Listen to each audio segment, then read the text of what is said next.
ओम शांति 14 जुलाई 2026 प्रातः मुरली बाबा कहउछंती मीठे बच्चे याद्र यात्रा रे केबे थकीबार नाही। देह अभिमानर तोफान थकाई देई थाए। देही अभिमानी हुआ तेबे क्लांति दूर होई जीवो। याद्र यात्रा रे केबे थकीबार नाही। देह अभिमानर तोफान थकाई देई थाए। देही अभिमानी हुआ तेबे क्लांति दूर होई जीवो। प्रश्न केउं संस्कार 21 जन्मर श्रेष्ठ भाग्य को बिगाड़ी देई थाए? केउं संस्कार 21 जन्मर श्रेष्ठ भाग्य को बिगाड़ी देई थाए? उत्तर काहा पाखरे जदि रुषिबार संस्कार अछि, जदि बाबांक ठारू अथवा पाठ पढ़ारू रुषि जाई थांती तेबे 21 जन्मर भाग्य बिगिड़ी जाई थाए। सेथिपाई बाबा कहउछंती मधुर संतान माने देह अभिमानर बशवर्ती होई केबे भी एही ओलटा निशा चढ़ाइबा अनुचित जे मु एते जनकु बुझाइछि, एते साहाय्य करिछि। देख बाबा केते उच्च अथॉरिटी पुणी भी केते निरहंकारी अटंती। सेथिपाई पितांको अनुकरण कर। गीत रात के राही थक मत जाना। ओम शांति मीठा मीठा सिकिलधे पिला माने गीत सुनिले एवं जेउ माने योगयुक्त सेवायोग्य संतान अटंती सेमाने यार अर्थ को तुरंत बुझी जाउछंती। आमे रात्रिर पथिक अर्थात ब्राह्मणकर एबे रात्रि पूरा होईछि। भक्ति मार्ग को रात्रि कुहा जाउछि। अधा कल्पर रात्रि शेष हेउछि। हद्र बा स्थूलरे मध्य दिन एवं राति अछि। एहा पुणी ब्राह्मण मानकर अधा कल्प दिन एवं अधा कल्प राति हेउछि। एही समय रे जेते बेले कि बाबा आसुछंती तेबे दुनिया रे अंधकार रहिछि। प्रभात हेबार पूर्व अवस्था अटे। सकाळ हेबाकु जाउछि। पिला माने जानिछंती एबे बाबा कहउछंती मीठा मीठा संतान माने याद्र यात्रा रे थकी जाओ नाही। जेपरि शारीरिक यात्रा बा तीर्थ करिबाकु जाई थांती आगे चाली चाली जाउथिले, बहुत धीरे धीरे जाई थांती। मझिरे मझिरे आश्रय स्थल मान थाए। जानी थांती आमको अमुक अमुक आश्रय स्थल रे रहिबाकु हेबो। आगरु बहुत श्रद्धारे पादरे जाउथिले, सेथिरे बहुत मेहनत थिला। एबे एहा तो बहुत सहज। एहा को कहा जाए सहज याद अथवा जोग। केवल बाबांको याद करिबाकु हेबो। थकीबार तात्पर्य ही हेउछि देह अभिमानी हेबा। हाँ, एथिरे कोनोसी संदेह नाही। मायार विघ्न पड़िबो, किंतु एथिरे थकी जिबार नाही। थकी जिबा द्वारा देह अभिमान आसी जाई थाए। बाबा कहउछंती पिला माने शरीर निर्वाह पाई काम तो करिबाकु हेबो। सेथिपाई छुट्टी दिया जाउछि। 8 घंटा शरीर निर्वाह, 8 घंटा आराम, बाकी 8 घंटा एथिरे दियो। एबे तो पूरा 8 घंटा केही देउ नाहंती। शेष समय 8 घंटा पर्यंत जिबे। चाट को बढ़ाई चलो। एठारे आसी बसिबा समय स्मरण कराई दिया जाउछि जहाकु तुमे निष्ठा कहूछ। बाबांक याद रे आसी बसुछ। एहार अर्थ नुहि जे केवल एही ठारे ही आसी याद रे बसिबो। एपरि बहुत अछंती भाबुछंती 5-10 मिनिट जोग करी उठी जिबु, किंतु बाबा तो कहउछंती कर्मधंदा करिबा समय रे केउठाकु जिबा आसीबा करिबा समय रे मध्य तुमे जोगरे रुह। गंगा स्नान आदि करिबाकु गले राम राम जप करि थांती ना। एठारे तुमको किछि सुमरणा करिबाकु पडु नाही। केवल बाबांको याद करिबाकु हेबो। एही बाबा पिला मानक सहित ही कथा हेउछंती। याद्र यात्रा करिबारे ही तुमर कल्याण रहिछि। एथिरे थकी जाओ नाही। एथिरे बहुत तोफान आसीबो। कौनसी धूली माटी आदिर तोफान नुही। मायार तोफान आसीबा द्वारा बुद्धिर जोग तुटी जाउछि। पुणी देह अभिमान रे आसीबा द्वारा कर्मधंदा पिला आदि मने पड़ी जाई थांती। ବାବା କହୁଛନ୍ତି ଏବେ ତ ଏହି କର୍ମଧନ୍ଦା ଆଦି ସବୁ ସମାପ୍ତ ହୋଇଯିବ। ତୁମର ପିଲାମାନେ ଉତ୍ତରାଧିକାରୀ ହେବେ ହିଁ ନାହିଁ, ସମସ୍ତେ ଶେଷ ହୋଇଯିବେ। ଏବେ ତ ବେହଦ ବାବାଙ୍କର ଉତ୍ତରାଧିକାରୀମାନେ ଅଛନ୍ତି। ହଦ୍ର ସମ୍ପତ୍ତି ମୁର୍ଦାବାଦ ହେବାକୁ ଯାଉଛି। ଧନୀ ଲୋକମାନେ ଭାବୁଛନ୍ତି ଏବେ ମୋର ପୁଅ ବଡ଼ ହେବ, ବିବାହ କରିବ, ଇତ୍ୟାଦି ଇତ୍ୟାଦି ହେବ। ବାବା କହୁଛନ୍ତି ଏବେ ଏତେ ସମୟ ନାହିଁ, ସେଥିପାଇଁ ଦୁନିଆରୁ ବିଲକୁଲ ମୋହ ହଟାଇ ଦିଅ। ଏହା ତ କବରସ୍ଥାନ ଅଟେ। ଯଦି କର୍ମଧନ୍ଦା ଓ ପିଲାମାନଙ୍କ ଚିନ୍ତନରେ ଶରୀର ଛାଡ଼ିବ, ତେବେ ଅଯଥାରେ ନିଜର ଅକଲ୍ୟାଣ ହିଁ କରିବ। ଯଦି ଶିବ ବାବାଙ୍କୁ ୟାଦ କରିବ, ତେବେ ନିଜର ବହୁତ କଲ୍ୟାଣ ହେବ। ଦେହ ଅଭିମାନରେ ଆସିବା ଦ୍ୱାରା ଅକଲ୍ୟାଣ ହୋଇଥାଏ। ଦେହୀ ଅଭିମାନୀ ହେଲେ କଲ୍ୟାଣ ହୋଇଥାଏ। ଯେତେ ୟାଦ କରିବ ସେତେ ଭବିଷ୍ୟତ 21 ଜନ୍ମ ପାଇଁ ବର୍ଷା ପାଇବ। ୟାଦ ନ କଲେ ବହୁତ କ୍ଷତି ହୋଇଯିବ। ତାହା ପୁଣି କଳ୍ପ କଳ୍ପାନ୍ତର ପାଇଁ ହୋଇଯିବ। ଏଥିରେ ବହୁତ କ୍ଷତି କଥା ରହିଛି। ଖିଆଲ କରିବା ଦରକାର ଆମେ ପୁରା ବର୍ଷା କିପରି ପାଇବୁ। ଧନର ମଧ୍ୟ ବହୁତ ଲାଳସା ରଖିବା ଅନୁଚିତ। ଅତି ଅଧିକକୁ ଯିବା ଅନୁଚିତ। କେହି ଦେବାଳିଆ ହୋଇଗଲେ ବହୁତ ଚିନ୍ତାରେ ପଡ଼ି ଯାଇଥାନ୍ତି। ଶିବ ବାବାଙ୍କୁ ବିଲକୁଲ ଭୁଲି ଯାଇଥାନ୍ତି। ପୁଣି ଦୋଷ ଦେଇଥାନ୍ତି ଯେ ଜ୍ଞାନରେ ଆସିବାରୁ ଦେବାଳିଆ ହୋଇଗଲି, ରୋଗୀ ହୋଇଗଲି। ଏଭଳି କେବେ ଭାବିବା ଅନୁଚିତ। ରୋଗ ଆଦି ହେଉଛି, ଏହା ତ କର୍ମଭୋଗ ଅଟେ। ଭଲ ବିକର୍ମ ବିନାଶ ହୋଇଯିବ। ଧର୍ମରାଜଙ୍କ ଠାରୁ ଦଣ୍ଡ ପାଇବାରୁ ତ ରୋଗ ହେବା ଭଲ। କର୍ମଭୋଗ ଶେଷ କରିବାକୁ ହେବ। ଏହା ତ ମହାରୋଗୀ ଶରୀର। କେତେ ସମ୍ଭାଳିବାକୁ ପଡ଼ୁଛି। ଚାଲୁ ଚାଲୁ ଅଟକି ଯାଉଛି, ହୃଦଘାତ ହୋଇଯାଉଛି। ଏହିପରି ପୁରୁଣା ଦୁନିଆକୁ ତ ବୁଦ୍ଧିରୁ ଏକଦମ ଭୁଲିଯିବା ଦରକାର। ପିଲାମାନେ ଦେଖୁଛନ୍ତି ବାପା ନୂଆ ଘର ତିଆରି କରୁଛନ୍ତି, ତେବେ ପୁରୁଣାରୁ ଏକଦମ ବୁଦ୍ଧି ହଟି ଯାଇଥାଏ। କହୁଛନ୍ତି ବାବା ତୁରନ୍ତ ଘର ତିଆରି କର। ପୁରୁଣା ଘରେ ବହୁତ ଅସୁବିଧା ହେଉଛି। ତୁମେ ମଧ୍ୟ ଜାଣିଛ ଏହି ପୁରୁଣା ଦୁନିଆ ତ ବହୁତ ଖରାପ। ତୁମର ଏହା ହେଲା ବେହଦର ସନ୍ନ୍ୟାସ। ସନ୍ନ୍ୟାସୀମାନେ ଘର ଦ୍ୱାରର ସନ୍ନ୍ୟାସ କରୁଛନ୍ତି, ତାକୁ ହଦ୍ର ସନ୍ନ୍ୟାସ କୁହାଯାଏ। ତୁମେ ବିକାର ଗୁଡ଼ିକର ସନ୍ନ୍ୟାସ କରୁଛ। ବାବା କହୁଛନ୍ତି ଦେହ ସହିତ ଦେହର ଯାହା ବି ତୁମର ସମ୍ବନ୍ଧ ରହିଛି, ସେସବୁକୁ ଛାଡ଼ି ମୋତେ ୟାଦ କର। ଏଇ ଦୁନିଆ ଯାହାକୁ କି ଏହି ଆଖିରେ ଦେଖୁଛ ତାକୁ ଭୁଲିଯାଅ। ଏବେ ତୁମର ବୁଦ୍ଧି ଜାଣିଛି ଆମେ ସ୍ୱର୍ଗର ରାଜଧାନୀ ପାଇଁ ପୁରୁଷାର୍ଥ କରୁଛୁ। ଆମକୁ ଜ୍ଞାନର ତୃତୀୟ ନେତ୍ର ମିଳିଛି। ଏସବୁ ଶ୍ମଶାନ ହୋଇଯିବ। ଏଥିପ୍ରତି ସ୍ନେହ ରଖ ନାହିଁ। ଆଜିକାଲି ମନୁଷ୍ୟମାନଙ୍କ ପାଖରେ ପଇସା ବହୁତ ଅଛି, ତେଣୁ ବିକାର ମଧ୍ୟ ତୀବ୍ର ହୋଇଗଲାଣି। କାମ ବିକାର କେତେ ତୀବ୍ର ଅଟେ। କାମ ବିକାର ବିନା ରହିପାରୁନାହାନ୍ତି। 4-5 ବର୍ଷ ପବିତ୍ର ରହି ପୁଣି ଲେଖୁଛନ୍ତି ବାବା ଆଜି ଏହାଙ୍କୁ ଭୂତ ଲାଗିଗଲା। ନିଜର ମୁହଁ କଳା କରିଦେଲେ। କେତେ ବଡ଼ ଧକ୍କା ଖାଇଲେ। ଏକଦମ 5 ମହଲା କୋଠାରୁ ତଳକୁ ଖସି ପଡ଼ିଲେ। ପ୍ରଥମ ହେଲା ଦେହଭାନ। ଉପରୁ ପଡ଼ି ହାତ ଗୋଡ଼ ପୂର୍ଜା ପୂର୍ଜା ହୋଇଗଲା। ଏକଦମ ସମାପ୍ତ। ହାତ ଗୋଡ଼ ବିଲକୁଲ ହିଁ ଭାଙ୍ଗି ଯାଉଛି। ପୁନର୍ବାର ପୁରୁଷାର୍ଥ କରିବାରେ ସମୟ ଲାଗିଥାଏ। ଏହା ହେଉଛି ସବୁଠାରୁ ବଡ଼ ଆଘାତ। ସେଥିପାଇଁ ବାବା କହୁଛନ୍ତି କାମ ମହାଶତ୍ରୁ ଅଟେ। ବିକାରକୁ ହିଁ ପତିତ ପଣିଆ କୁହାଯାଇଥାଏ। କହୁଛନ୍ତି ବାବା ଆମକୁ ପତିତରୁ ପବିତ୍ର କରାଅ। ଭାରତରେ ହିଁ ସମ୍ପୂର୍ଣ୍ଣ ନିର୍ବିକାରୀ ଆତ୍ମାମାନେ ଥିଲେ ନା।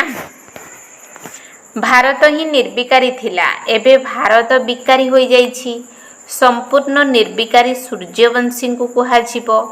ଯଦିଓ ରାମଚନ୍ଦ୍ରଙ୍କ ରାଜ୍ୟରେ ମଧ୍ୟ ବିକାରର କୌଣସି କଥା ରହିବ ନାହିଁ, କିନ୍ତୁ କଳା ତ କମ୍ ହୋଇଯାଇଥାଏ। 1250 ବର୍ଷ କମ୍ ହୋଇଗଲା ତ ସେହି ଦୁନିଆର ଶକ୍ତି ତ କମ୍ ହୋଇଗଲା ନା। ସେଥିପାଇଁ ତାଙ୍କୁ ସତୋପ୍ରଧାନ ପୁଣି ସତୋ କୁହାଯାଉଛି। ତୁମେ ଚାହୁଁଛ ଯେ ଆମେ ମମ୍ମା ବାବାଙ୍କୁ ଅନୁସରଣ କରି ସୂର୍ଯ୍ୟବଂଶୀ ମହାରାଜା ମହାରାଣୀ ହେବୁ। ଏଥିରେ କଷ୍ଟ ଅଥବା ଖର୍ଚ୍ଚ ଆଦିର ତ କଥା ହିଁ ନାହିଁ। ଏ ମୁଖ ଦ୍ୱାରା କିଛି କହିବାର ମଧ୍ୟ ନାହିଁ। କେବଳ ୟାଦ କରିବାକୁ ହେବ। ଏହାକୁ ହିଁ ସହଜ ଯୋଗ କୁହାଯାଉଛି। ଏଥିରେ ବହୁତ ମେହନତ ଦରକାର। ବାବାଙ୍କ ଆଗରେ ତ ସମସ୍ତେ ମହାରଥୀ ଅଟନ୍ତି। ଏଥିରେ ସମ୍ପୂର୍ଣ୍ଣ ଯୋଗର ଆବଶ୍ୟକତା ରହିଛି। ତେବେ ଯାଇ କାହାକୁ ଅନୁଭବ ହେବ? ଏହା ଯୋଗ ବଳ ଅଟେ ନା। ଯୋଗର ବହୁତ ଅଭାବ ରହିଛି। ଯୋଗରେ ବିଘ୍ନ ମଧ୍ୟ ବହୁତ ପଡ଼ୁଛି। ବେହଦ୍ର ବାବା ମିଠା ମିଠା ପିଲାମାନଙ୍କୁ ବସି ବୁଝାଉଛନ୍ତି। ପିଲାମାନେ ବାବାଙ୍କ ପାଖରୁ ଅଥବା ପାଠ ପଢ଼ାରୁ କେବେ ବି ରୁଷିବା ଅନୁଚିତ।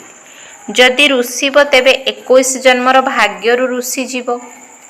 ବହୁତ ଭଲ ଭଲ ପିଲାମାନେ ମଧ୍ୟ ରୁଷି ଯାଉଛନ୍ତି।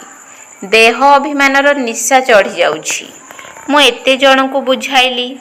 ଦେହ ଅହଙ୍କାର ଆସିବା କାରଣରୁ ହିଁ ପୁଣି ତଳକୁ ଖସି ଯାଉଛନ୍ତି। ଏଥିରେ ଅହଙ୍କାର ଆସିବା ଅନୁଚିତ। ଶିବ ବାବାଙ୍କର କ'ଣ କୌଣସି ଅହଙ୍କାର ଅଛି? କେତେ ନିରହଙ୍କାରୀ ଅଟନ୍ତି। କେତେ ବଡ଼ ଅଥରିଟି ଅଟନ୍ତି। କହୁଛନ୍ତି ମଧ୍ୟ ମୁଁ ସାଧାରଣ ଶରୀରରେ ସାଧାରଣ ଘରକୁ ଆସୁଛି, ସାହୁକାରଙ୍କ ଘରେ ଆସୁନାହିଁ। ତେବେ ବର୍ତ୍ତମାନ ପିଲାମାନଙ୍କୁ ଜାଗ୍ରତ ହେବାକୁ ପଡ଼ିବ। ବାବା ତ ବହୁତ ଭଲ ଯୁକ୍ତି ବତାଉଛନ୍ତି। ତୁମ ପିଲାମାନଙ୍କର ହିଁ ବିଳମ୍ବ ହେଉଛି। ଡ୍ରାମା ଅନୁସାରେ ବର୍ତ୍ତମାନ ଅବସ୍ଥାରେ ଶକ୍ତି ଭରି ନାହିଁ। ଆଗକୁ ଗଲେ ଶକ୍ତି ଭରିବ। ଆମେ ଗଭର୍ଣ୍ଣମେଣ୍ଟକୁ ଜଣାଇ ଦେଉଛେ ଯେ ଏତେ ଏତେ ବର୍ଷରେ ସ୍ୱର୍ଗର ସ୍ଥାପନା ହୋଇଯିବ। ଖବରକାଗଜ ଆଦିରେ ମନୁଷ୍ୟମାନେ ଏସବୁ ପଢ଼ିଲେ ଆସିକରି ତୁମମାନଙ୍କୁ ପଚାରିବେ। ଅଳ୍ପ କେତେ ବର୍ଷ ମଧ୍ୟରେ ସ୍ଥାପନା ହେଲେ ବିନାଶ ମଧ୍ୟ ନିଶ୍ଚୟ ହେବ। ବହୁତ ଆସିବେ। ଏହି ସମ୍ପତ୍ତି ଆଦି ଅଳ୍ପ ସମୟ ପାଇଁ ରହିଛି। ଏହି ସମ୍ପତ୍ତିକୁ ତୁମେ କୌଣସି ସମ୍ପତ୍ତି ବୋଲି ଭାବୁନାହଁ। ତୁମେ ଜାଣିଛ ଏହା ଅଳ୍ପ ସମୟ ପାଇଁ ରହିଛି। ଏହି ଘର ଆଦି ରହିବା ପାଇଁ ତିଆରି କରାଯାଇଛି। କାହିଁକି ନା ମଧୁବନକୁ ବହୁତ ପିଲା ରିଫ୍ରେଶ ବା ସତେଜ ହେବାକୁ ଆସୁଛନ୍ତି। ମଧୁବନ ହେଉଛି ମୁଖ୍ୟ କାର୍ଯ୍ୟାଳୟ। ଆଜି ତୁମେ କ'ଣ କରୁଛ, କାଲି କ'ଣ କରିବ? ଏଠାରେ ତପସ୍ୟା କରୁଛ, ପୁଣି ଦିଲ୍ଲୀ ବୃନ୍ଦାବନରେ ଯାଇ ରାଜତ୍ୱ କରିବ। ଆମର ସ୍ମାରକୀ କିପରି ରହିଛି ତାହା ଭଲ ଭାବରେ ଦେଖାଇବାକୁ ହେବ। ଯେଉଁ କାମ ଆମେ ବର୍ତ୍ତମାନ କରୁଛୁ 5000 ବର୍ଷ ପୂର୍ବରୁ ମଧ୍ୟ କରିଥିଲୁ। ପ୍ରଥମେ ପ୍ରଥମେ ଶିବ ବାବାଙ୍କର ମନ୍ଦିର ତିଆରି କରୁ। ବାକି ଦିଲୱାଡ଼ା ମନ୍ଦିର ଆଦି ତ ପରେ ତିଆରି ହୋଇଛି। ବୁଦ୍ଧି ଦ୍ୱାରା କାମ କରିବାକୁ ହେବ। ଦିଲୱାଡ଼ା ମନ୍ଦିରର ମଧ୍ୟ ହିସାବ ବାହାର କରାଗଲେ ବାହାରି ପାରିବ। ପୁରା ଆମର ହିଁ ସ୍ମାରକୀ ଅଟେ। ତୁମେ ଜାଣିଛ ଏହା ସ୍ଥାପନାର ସ୍ମାରକୀ ଅଟେ। ତୁମ ମିଠା ମିଠା ସନ୍ତାନମାନେ ବହୁତ ଖୁସି ହେବା ଉଚିତ। ଏହି ସେବା ବଢ଼ାଇବା ପାଇଁ ଯୁକ୍ତି ବାହାର କରିବାକୁ ହେବ। ରାମ ଗୟୋ ରାବଣ ଗୟୋ। ରାମ ଗଲେ ରାବଣ ଗଲେ। ଯାହାଙ୍କର ବହୁତ ପରିବାର ଥିଲା। ରାବଣର ଦେଖ କେତେ ବଡ଼ ପରିବାର ରହିଛି। ରାମଙ୍କର ପରିବାର କେତେ ଛୋଟ। ଏହି ଗାୟନ ସଠିକ୍ ଅଟେ। କିନ୍ତୁ କେହି ବୁଝିପାରୁନାହାନ୍ତି। ବାବା ବସି ବୁଝାଉଛନ୍ତି। ତଥାପି ମଧ୍ୟ ନିଶ୍ଚୟ ହେଉନାହିଁ। ଶରୀର ନିର୍ବାହ ପାଇଁ ମଧ୍ୟ ତୁମକୁ କର୍ମ ନିଶ୍ଚୟ କରିବାକୁ ହେବ। ହଁ, ଯେଉଁ ସେବାଯୋଗ୍ୟ ପାଣ୍ଡବ ସନ୍ତାନମାନେ ଅଛନ୍ତି ସେମାନେ ତ ସରକାରଙ୍କ ଠାରୁ ପାଳନା ନେଇପାରିବେ। ତାଙ୍କର ସମସ୍ତ ଦାୟିତ୍ୱ ଆମକୁ ନେବାକୁ ପଡ଼ିବ। ପିଲାମାନଙ୍କର ଅବସ୍ଥା ଏଭଳି ହେବା ଦରକାର। ବାବାଙ୍କ ୟାଦରେ ଏହି ପୁରୁଣା ଦୁନିଆର ସବୁକିଛି ଭୁଲିବାକୁ ହେବ। ୟାଦର ଯାତ୍ରାରେ ଯେଉଁମାନେ ପକ୍କା ମସ୍ତ ହୋଇ ରହିବେ ତାଙ୍କର ଅବସ୍ଥା ମଧ୍ୟ ବହୁତ ମଜବୁତ ହେବ। ଯେପରିକି ଶିବ ବାବାଙ୍କ ୟାଦରେ ରହି ତୁମେ ଶରୀର ଛାଡ଼ୁଛ। ସନ୍ନ୍ୟାସୀ ବ୍ରହ୍ମର ୟାଦରେ ରହି ଶରୀର ଛାଡ଼ିଲେ ବି ବାୟୁମଣ୍ଡଳ ବିଲକୁଲ ଶୂନଶାନ ହୋଇଯାଇଥାଏ। ବାବାଙ୍କର ଅନୁଭବ ରହିଛି। ମନୁଷ୍ୟ ମଲେ ଘର ଶୂନଶାନ ହୋଇଯାଇଥାଏ ନା। ଏଠାରେ ବି ଏହିପରି ହୋଇଯାଇଥାଏ। ପଛକୁ ଯେପରି ସବୁକିଛି ଭୁଲି ଯାଉଛନ୍ତି। ଏବେ ଆମକୁ ଘରକୁ ଫେରିବାକୁ ହେବ। ଦେହ ଅଭିମାନରୁ ମୁକ୍ତ ହୋଇ ଚାଲିଛୁ।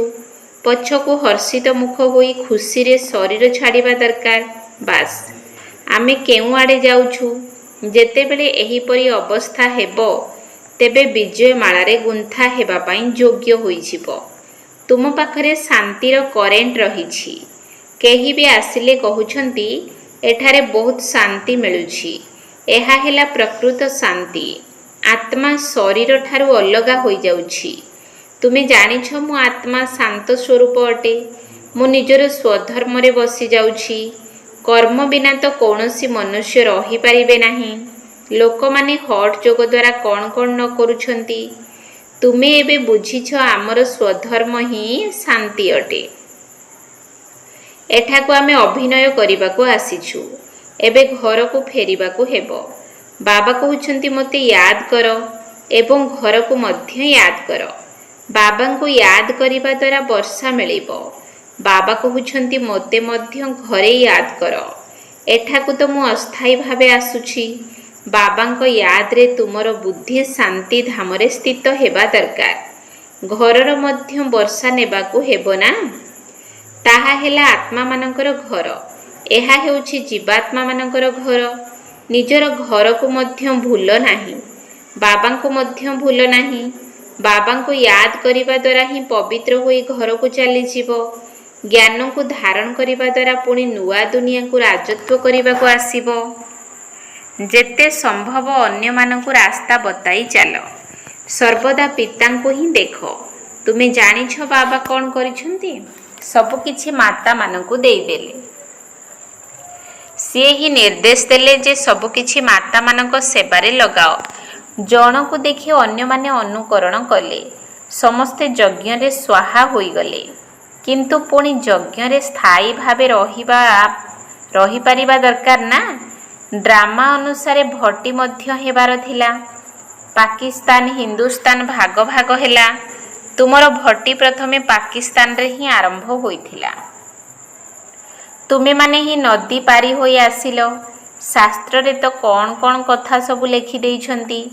ବାସ୍ତବରେ ତ ଏବେ ତୁମେ ଶୁଣୁଛ ନା। ପୁଣି କଳ୍ପ ପରେ ତୁମେ ହିଁ ଶୁଣିବ। ଏବେ ବାବା କହୁଛନ୍ତି ଖରାପ କଥା ଶୁଣ ନାହିଁ। ଯଦିଓ ଧନ୍ଦା ଆଦି କରୁଛ କିନ୍ତୁ ଖରାପ କଥା ଶୁଣ ନାହିଁ। ବାବା କହୁଛନ୍ତି ପ୍ରତ୍ୟେକ କଥାରେ ଶ୍ରୀମତ ନିଅ।